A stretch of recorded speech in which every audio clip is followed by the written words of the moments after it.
yeah, the question is around how to be more proactive instead of being reactive under two different situations. A lot of the time we find ourselves jumping into client dialogue and engagement when there's a problem.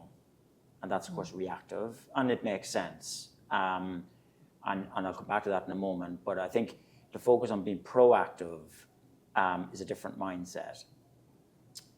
If there's a problem with delivery, for example, there is a massive difference between me telling the client and letting them know, and what I'm going to use the phrase, I'm on the front foot there. If I don't tell the client and they get a whiff of it and they come at us, hey, we've only had 50% of the records promised, you're now on the back foot. They're coming at you. You're not going to them. And that's a huge difference in the dynamic of the conversation. I cannot overstate how important that difference is. It might seem like a small difference, but it's a huge difference. Because in the second case, where they're coming at you, it's almost like a fencing team. They're coming at you and you're kind of defending. You're in a defensive posture with your language, with your excuses, with your explanations. Your timing is off. That's quite difficult. Whereas if you, in the former case, you go to them, you're in control of the message, of the timing, of the rationale, and it's a huge difference. So if there's a problem on the horizon, get on the front foot, be proactive, organize a call or an email, say, listen, can we have a quick 10 minutes? We are having some challenges with delivery. I'd just like to talk you through those, and the client will appreciate that. Yeah.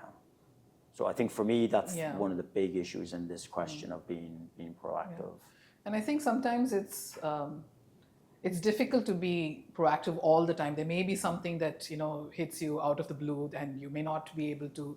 Maybe you didn't see it coming at all, and therefore you have to be reactive. But even when we're being reactive, I think it's okay to be reactive in that situation. The response time is absolutely critical, that we show the client intent to fix things very quickly, turn things around very quickly, but also be mindful of instances that happen again and again. So if we keep reacting to the same issue again and again, and we don't think of a long-term fix, then that's not a great situation to be in as well. And if you think back to the first point around building relationship with the client, being proactive is actually a great opportunity where you can build on that relationship, because now they know that here's a person that I can rely on that will come clean and tell me there's going to be an issue. And then that builds trust, that builds confidence, and it's great for the relationship. So I think it's that's a huge point, that building of trust. They might not like the news that and we'll come to client escalations later. They might not like the news that you're bringing, but at least they know that you're bringing it, and I can trust this person to tell me when things are going wobbly, and I can make adjustments in my business to take care of that. If the person doesn't tell me, not only have I got a bad thing on my plate, I can't really trust this person. And that's a big point. Yeah. Did you want to develop on that as well? For sure, building trust and confidence in us as providers of the service is huge. Also, there's some sign of leadership when you're able to anticipate potential issues that will happen, and then come clean about it. Be honest and transparent with the clients, saying that this is something I'm foreseeing. We're working on it so that it doesn't happen. But you're being transparent with them and letting them know before they find out, like you said. And so not on the back foot in that sense. And you can be proactive when things are going well. I'm checking in with you, because that's the other thing, is that if they give you the job and you start the job on Monday, and they don't hear anything for 10 days, you've kind of left a chasm there. You've left a big gap. So even when things are going well, you can be proactive, just letting you know where we have started, the work is underway, the team are fully dug into this project now. Thanks for your help so far. You can still be proactive with that communication even when it's going well.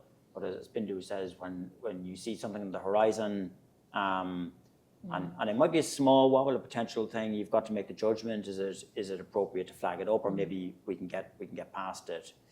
And then to your point, Kathy, if you find that you're going with the same sort of scenario twice or 3 times or 4 times, the third time I'm asking for an extension to the deadline, that's a more fundamental problem. Yeah. Or the third time I'm asking them to flex their criteria, or I'm asking them to reduce the scope of this particular task, then you've got to recognize as a manager, hang on a second, we're doing that quite a lot to this client. So we need to take that and examine why are the reasons, what are we doing differently, maybe get help from the client because there's something they can do to help unplug that systematic repetitive thing. So that's all about being proactive and building on the rapport, as you said as well. So I think we keep those points in mind.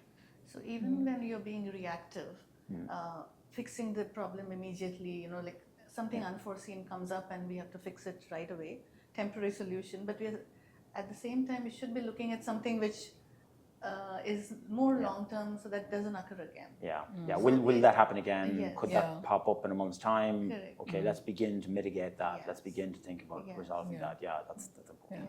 Just one point on language. Sonia spoke about, having a call with the client and talking them through it. A lot of times, I think what we see is a very kind of almost canned response, kind of an email that goes out to the client saying, apologies for the inconvenience caused, which is like the worst thing to say because it just sounds so insincere when you say it. And when it's on an email and, it just has no value if you think about it really.